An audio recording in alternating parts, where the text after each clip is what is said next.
There's a good amount of crossover between the systems administration role and the network administration role. And the truth is, as a sysadmin, we need to be comfortable and familiar with both the physical side of the network, that's the hardware that makes up our network, things like switches and routers and firewalls, as well as the logical network, which is how we configure those devices and manage them, such as IP addressing, through software. Those are the topics we're going to cover in this nugget. Imagine for a moment that you're a sysadmin and it's just another day on the job. You go to lunch, you get back, you have a nice full belly, and you feel like surfing the internet to check your feeds just for a minute before you get back to it. But the internet doesn't work. Uh-oh, what happened? And how do I go about fixing it? Because it can be so many things. Is it the firewall? Did something change? Did a higher up admin block my internet access or my news feeds? Is it a switch or a router, some kind of networking device problem? Is it my machine? Or is it a networking service like Dhcp or DNS?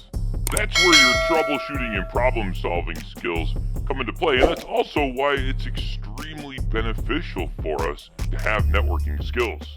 The very first thing you'll learn about networking is IP addressing and the Tcpip protocol. Tcpip is the transmission control protocol, IP is the internet protocol.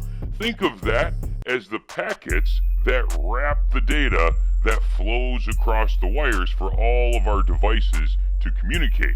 These devices are identified on a network via its IP address, which is a 32-bit number that uniquely identifies a host or device on a TCP/IP network.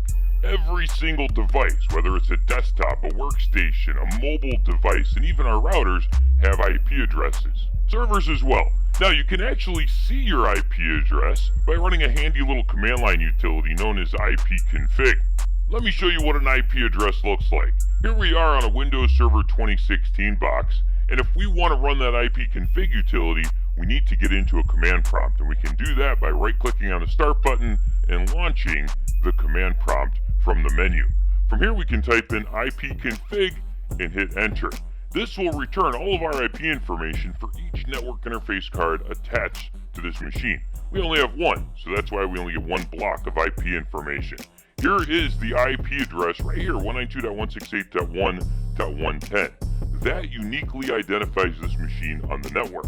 The subnet mask is used to help identify what network this machine is on, and the default gateway is how this machine will get outside of the local area network to places like the internet. And the default gateway is usually a router on your local network that has the intelligence built in to send traffic beyond our local network out to the internet. Another handy tool that every sysadmin should be very comfortable with is ping. This is how we can test connectivity between machines in our network and even out on the internet. And this, going back to our example, is where we would start. We want to first isolate the problem to make sure that it's not our machine and the internet is down for everybody.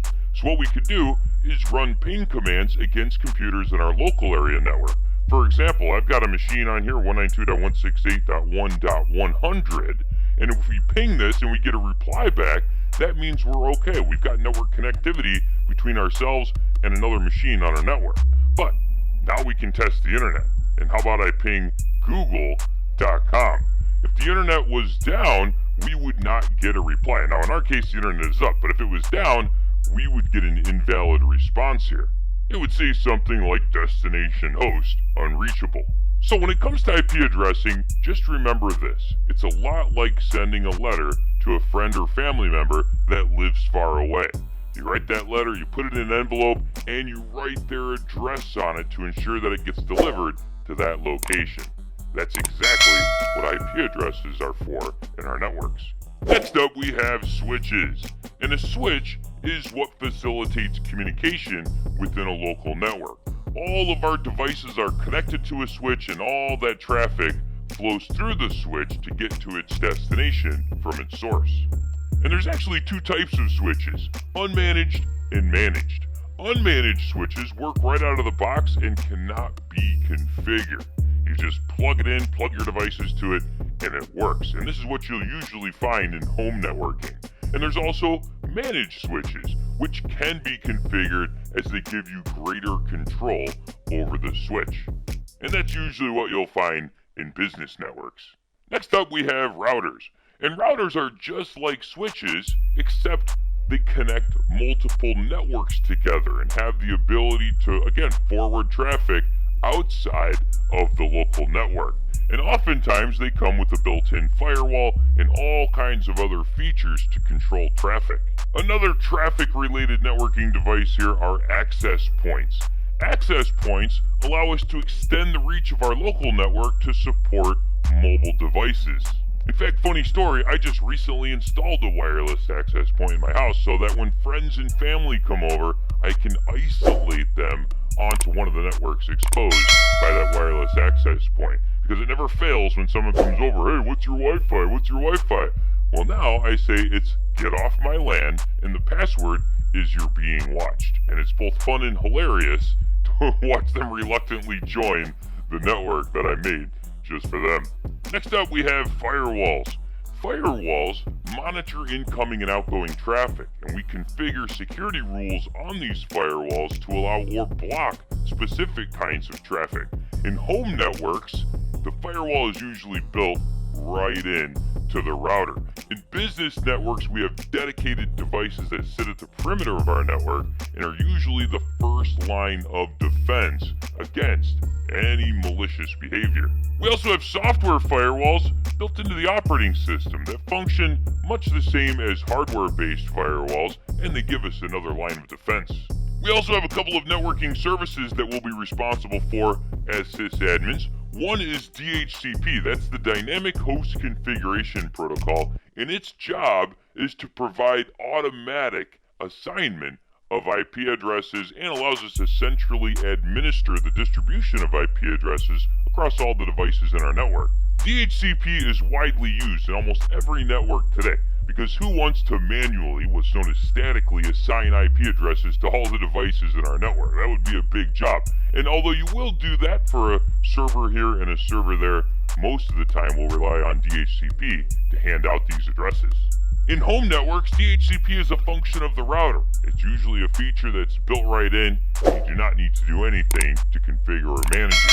In business networks, however, you do need to install, configure, and manage DNS on its own server. The other vital networking service that every sysadmin should be aware of is DNS, the Domain Name System, which is responsible for translating IP addresses into host names and host names into IP addresses. Remember, computers understand IP addresses, humans understand names, but computers communicate using IP addresses. So whenever we want to look up a website, say google.com, we type that into our browser needs to figure out what machine is hosting google.com, and it uses DNS to translate that name to an IP address.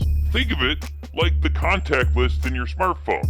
If you need to call somebody that you haven't called in a while, you know their name, but you don't know their number. So you need to go look it up, and you'll use your contact list to do that. We actually saw DNS in action when we pinged google.com. Notice here, before we got these replies, the first thing it needed to do was resolve that name to the IP address to where this site lives. I also have a local DNS server on this network. Remember when we pinged 192.168.1.100? Well, we could also ping the actual name of the computer, which is dc-nug.nuggetlab.com. And that will resolve, using my local DNS server, that name to its IP address so it can ping it. So this ping, because this machine is on our local network, use our local DNS server. When we pinged google.com, however, it needed to use internet DNS servers, which are spread across the globe, acting as one big distributed database where almost 400 million domain names are registered today. So every system administrator, at the very least, should have basic networking skills and comfortable with the functions of these devices. But I'll tell you, those system administrators that take it all the way and become masters in both of these fields become true assets to an IT organization. Those guys and gals are everyone's best friend. I hope this has been informative for you, and I'd like to thank you for viewing.